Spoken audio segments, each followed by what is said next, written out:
I introduce to you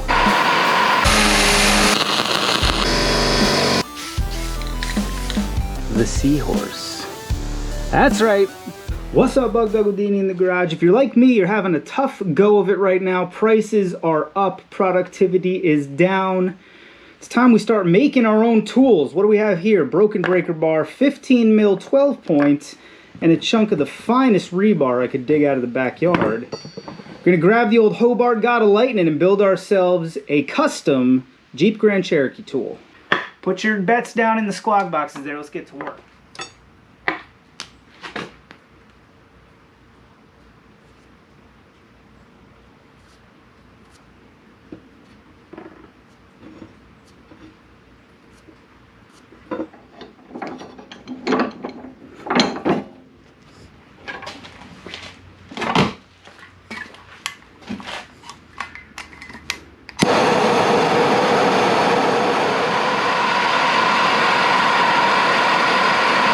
Well, she's hotter than a $2 pistol, but will that be good enough for gunman work?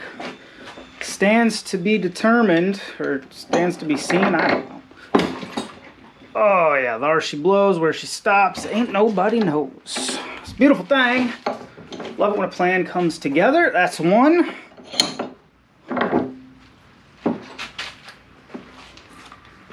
Back to the drawing board. Alrighty friends, I know that looks like a delicious bright piece of candy, but don't go licking her. Let's see, we only get one shot at this. Make sure we go the right way with it.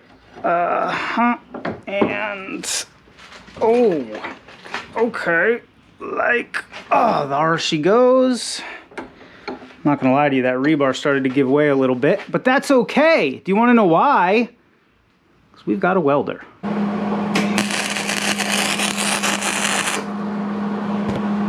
I mean, that's good enough for gunman work.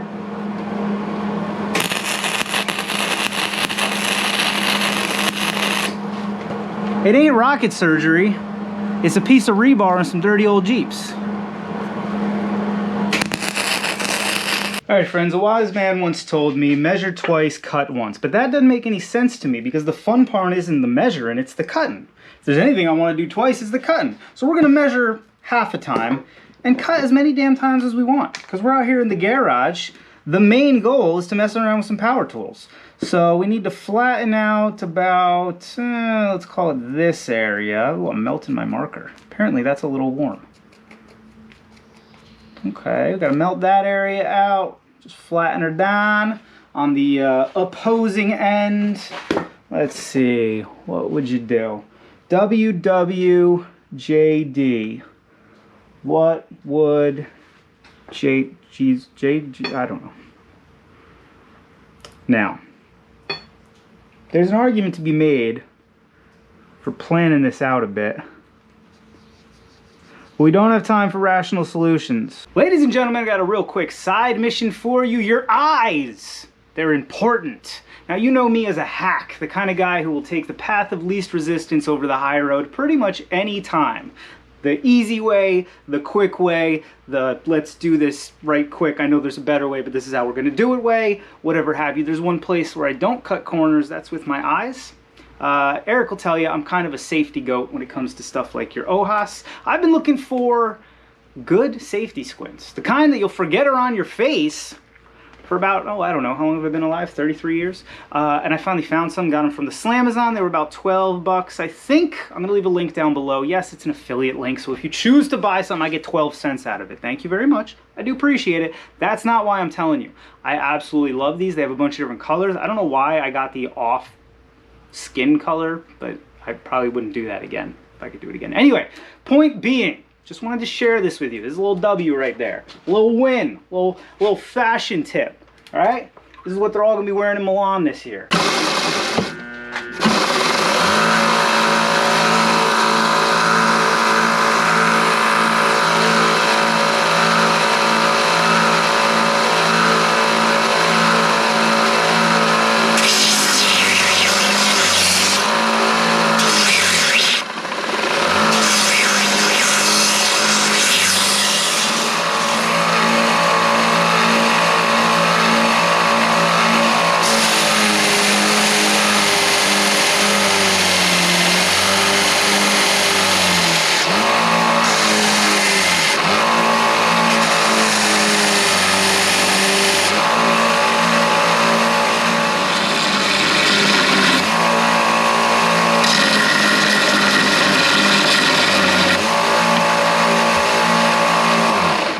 Alright friends, the time has come for me to ask.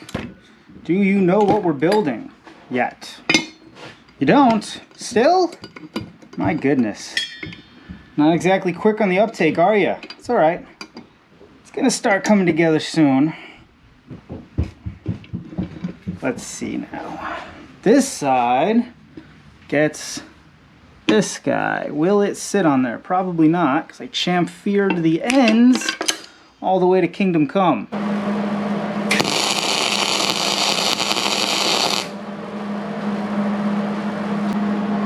Tell me the truth, is it ill-advisable to have a full propane bottle on your welding table? Comment down in the squawk boxes.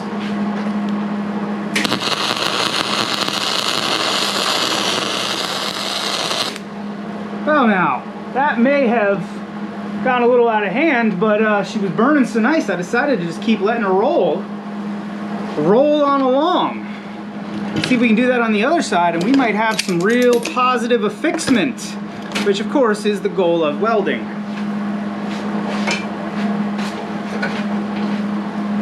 Brusha, brusha, brusha, it's a brand new flavor, it's dandy for your teeth.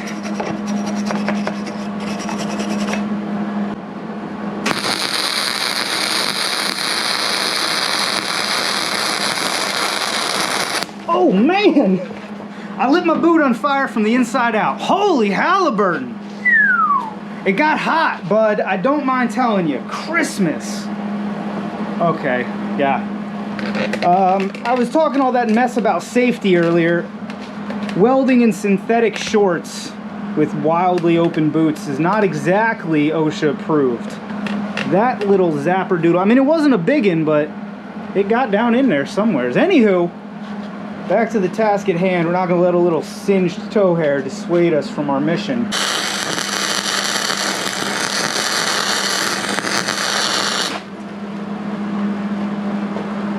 Huh. Yeah. I'll buy that for $1, eh, bud? I think she's, well, she's on there. I've now made, we've made our own super unnecessary breaker bar. That was not the point of today's mission, though. Let's move on to the other side. Alrighty friends, we have ground a little chamfer into our 15 mil socket there. The better to weld you with, my dear. It's gonna go right on there. We're gonna actually put this little clampy doodle on because otherwise this guy's gonna try to RUNNOFT while I'm hot snotting it. We've taken the welder down from 11 to 9.5 on the heat. I don't want to melt this socket. The other side I really wanted to get some heat into that big chunk of iron. For fork's sake! What's going on here? Alright, we just gotta tack that in. Stop, John. Get back to work. Get lazy prick. There we go.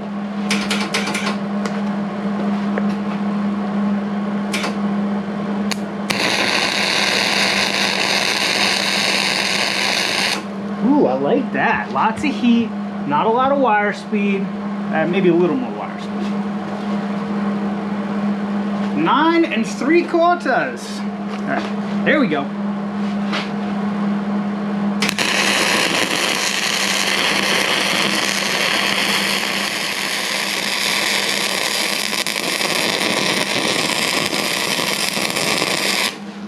Did I just weld my magnet to it? Yeah, I did. How dumb do you have to be? All right, let that cool for 2 minutes. Let me regroup and then we'll try to figure out what the heck this thing is. Well friends, I just tested her out. She works a treat exactly as I was expecting, so we're gonna go the extra mile now. Before I even tell you what in the fancy fork it is, well, let's clean it up and get it painted. A little coat of resale red, maybe some racing stripes, racing numbers, I don't know, something.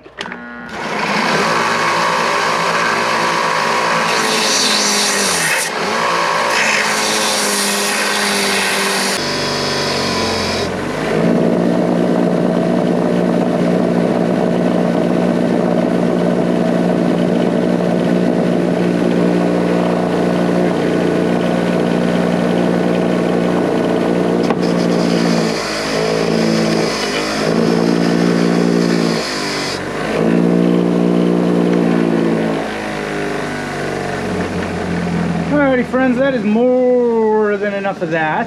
I want to get the ends painted where they're welded so that they don't go to pot on me. We got something else planned for the middle.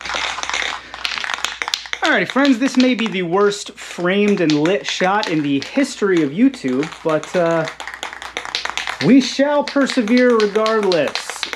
As I'm sure you can hear from the docile clickety-clacking, I got a bit of the resale red up on deck. Now we've got other plans for the middle region, but we do want to protect the ends, get them looking as 10 out of 10 as we can. It's all in the presentation, right?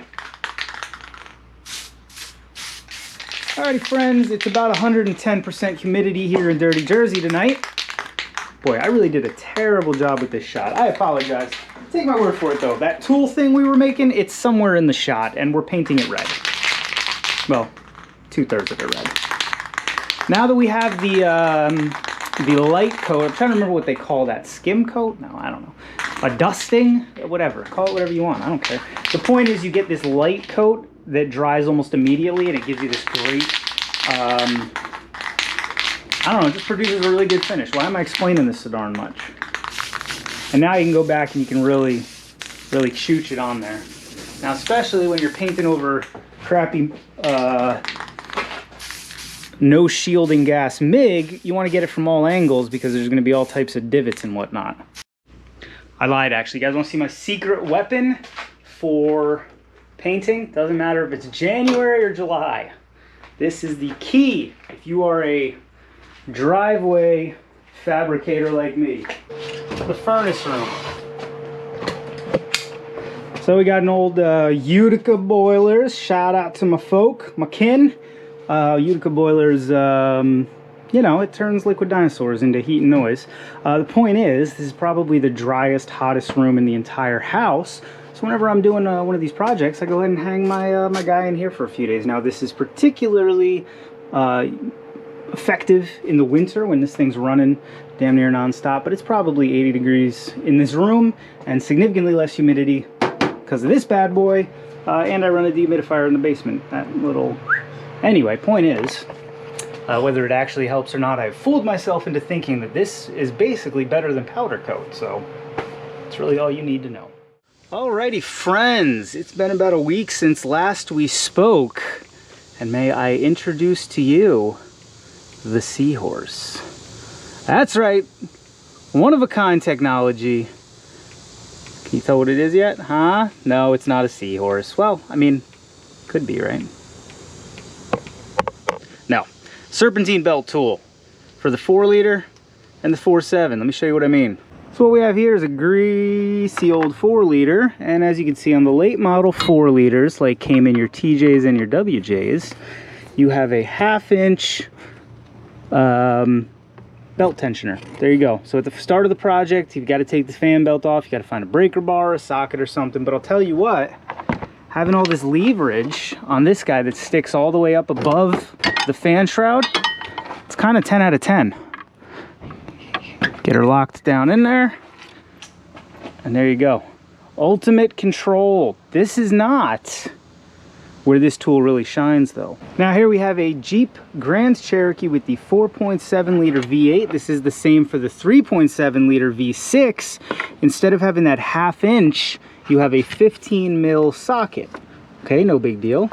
The problem is, it's really very awkward to get your hand in here between your AC pump, some cooler lines, a bunch of other stuff to try to hold a socket in. If you've ever tried to take the belt off a 4.7, let me comment down in the squawk boxes. Was it a nightmare or not?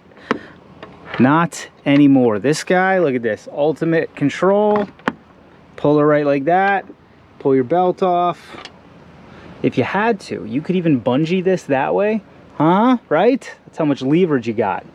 So the goal here was to design a tool that I always knew I had my serpentine belt removal apparatuses ready at hand, and I wanted something with a nice long handle so it would be up above the shroud and the other mess of the motor there. So what do you think? Was it worth it?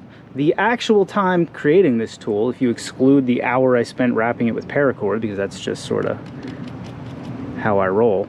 15 minutes. And probably a tool I'll have for the rest of my life. What do you guys think? Waste of time or absolutely the reason guys like us buy welders? So we can build our own seahorse tools, huh? Is that the noise seahorses make? Or I don't know. Alrighty guys, thanks for watching. Leave me a comment down in the squawk boxes. If you like the video, that's common sense. Subscribe to the channel. Maybe go check out our website, monkeywiththetoolbox.com. As always, thanks for watching. See you next time.